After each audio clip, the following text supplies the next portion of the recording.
पाठ 14 गिरा आसमान। पाठ परिचय। बरसात के मौसम में बहुत तेज आंधी तूफान के समय कभी कभी आसमान से बिजली भी गिर जाती है।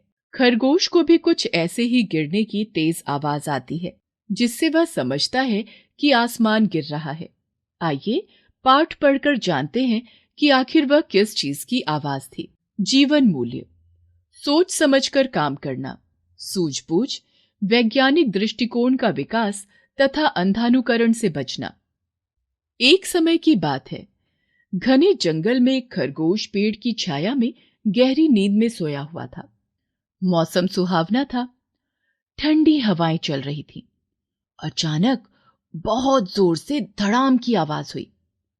आवाज काफी जोरदार थी, जिससे गहरी नींद में सोए हुए खरगोश की आंखें खुल गईं और वह डर के मारे जंगल की ओर भागने लगा।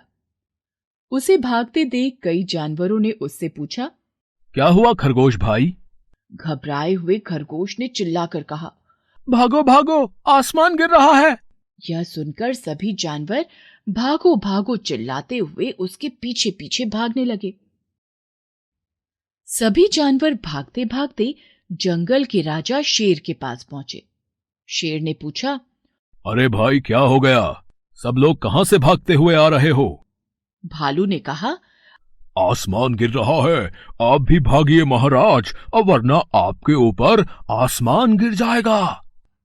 शेर बुद्धिमान था, उसने शांत स्वर में पूछा, आसमान कहां गिर रहा है बताओ। तुम में से किसी ने उसे गिरते देखा है तो हमें भी दिखाओ।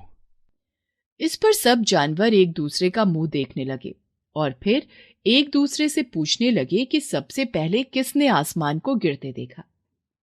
अंत में खरगोश बोला, जब मैं सो रहा था तभी आसमान गिरा, और जहां गिरा वो स्थान मैं आपको दिखा सकता हूं। शेर ने कहा, ठीक है, हमें वहां ले चलो। सभी जानवर शेर के साथ साथ उस स्थान पर गए जहां खरगोश ने धड़ाम की आवाज सुनी थी। वहां पहुंचने पर सबने देखा कि जिस पेड़ के नीचे खरगोश सोया था वह कटहल का बहुत बड़ा पेड़ था। तेज हवा के चलने से वहां कई कटहल गिरे हुए थे। शेर तुरंत सारी बात समझ गया और बोला, ये देखो, ये है तुम सबका आसमान, इसी के गिरने की आवाज हुई थी। सभी जानवर आश्चर्य से एक दूसरे का मुंह ताकने लगे। तभी अचानक फिर से तेज हवा के चलते एक और बड़ा सा कटहल गिरा और उसके गिरने पर वैसी ही धड़ाम की आवाज हुई। शेर ने तुरंत कहा, देखो, यही आसमान गिरा है। सच जानकर सभी जानवर हंसने लगे। फिर शेर ने समझाया, विश्वास करना अच्छी बात है, लेकिन किसी पर भी विश्वास करने से पहले एक बार अपने दिमाग से भी अवश्य सोचना चाहिए कि ये बात कितनी सच हो सकती है। अब सभी जानवर शेर की बात समझ गए थे, पर बेचारा खरगोश अब भी फटी आंखों से कभी गिरे हुए कटहल की ओर तो कभी आसमान की ओर देख रहा था। नई जानकारी।